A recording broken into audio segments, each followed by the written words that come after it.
Hey, I'm Mike, and I want to go over these controls that we're working on, basically to create a dual feed rate with the 5000 series in conjunction with the use of a multi-spindle head. This is for an after-the-fact change. There's other ways we'd achieve this normally, but once the equipment's already installed, there's limited ways to approach that. What I've done here is taken a standard SSC1 DP control. The PLC system would be the same, just that the signals are being sent through solenoid valves instead of manual valves. In this case, all the changes required was adding a T interface here for an additional supply, and then making some small adjustments here for clearance, and then these two valve assemblies allow us to control the feed rate with a flow control and also release that flow control through a secondary process. And then in this case, we're using this manual rocker switch as a signal to change between a flow controlled feed rate and a non-flow controlled feed rate. And then over here on the auto drill, if Joseph can shift with me here, we have the control line, which is already mounted on the unit, that has a variety of settings. And what I'm going to do is just demonstrate real quickly the way that this control behaves at a few different settings with the control line. In some cases, we can really readily see the difference in the feed rate with the two units combined, and then with just the control line impacting it. For the sake of this demonstration, I've used the maximum free stroke extension on the control line, because that's kind of the worst case scenario for these particular controls. So let's go ahead and do some testing here. Just for the record, my pressure is set at 100 psi on the primary regulator and at 80 psi on the secondary regulator. Obviously, changes in those and changes in conditions in the shop could affect the way this behaves. So let's do a little bit of testing.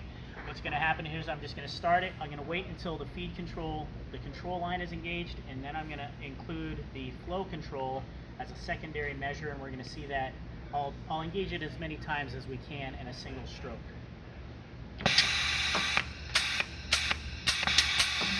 And we'll do that again. So there you can see pretty visually, and this is at setting 10 on the control line. At a higher feed rate, the difference is pretty quick, and it's visually demonstratable. And what we'll find is as we go up in setting, or slower in setting, if you will, we're going to go to setting number 8 on the control line here. We'll do that again, and we'll still see the same results, but it's going to be a little bit more lag in the process.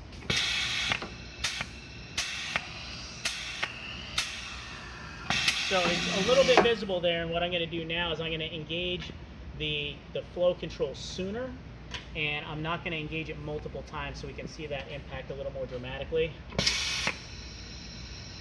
So we're very restricted right now on the flow control, and I'm going to release it. You'll see a quick difference there. And one more time, I'm going to go a little bit later. We're under flow control, and we're very restricted here. If I open the flow control, I can fine-tune what this feed rate is, and then release, and we're going to pick up some speed and take off. That's at setting 8. We're going to continue on here. We're going to go ahead and jump to 6. Same test again. Feed rate with both. Feed rate released. There's a little bit of lag into the acceleration there, but we're still getting there. That vibration, by the way, is the control line just interacting with the fixture. And so now we're down to 4, and we're getting pretty close to the threshold of where at these pressures this drill is actually going to stall out. So we're going to go again. Now we just engaged the feed control there, so now we're under both, and I'm going to release it. We're going to pick up speed to a secondary feed control. The difference is not as visually dramatic because we're going slow with the control line as well. Now if I was to bump this control line all the way down to say like 1.5 or so, and just run the drill, the control line is effectively going to stall the drill out all by itself. So we're not really going to see anything there. I'm going to go ahead and reverse this process. And we're going to back off. What I found in my testing earlier was that around 3.2 or so, I could do timings and prove with timing on the with a stopwatch that we were still getting a variation between the two. So now we're under both. and you might be able to visually see there that there's a bit of acceleration, and if I re-engage, it'll start to slow down again. But the later that we try to engage this and the slower we're going, the more slowly that second feed rate engages. So with the flow control, if I engage the flow control before I even start the process, we're very controlled. I'll speed it up a little bit so you can see it. We're very controlled right from the get-go. And then when we hit the control line, we'll hit a second rate. However, if I wait even a half a second to engage this, there's a little bit of lag and a little bit of lag in the change in the feed rate.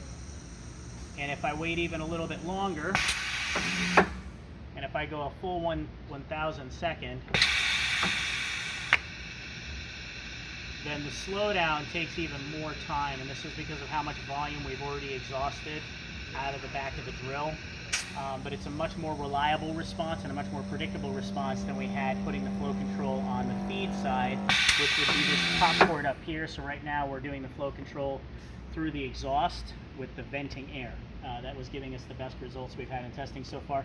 That's all I want to demonstrate on video. It's all the time I want to take up on the video, but if you want to discuss this by phone or by email, then we can go into some of the more nitty-gritty numbers and details that I was generating during testing. That's it. Thank you.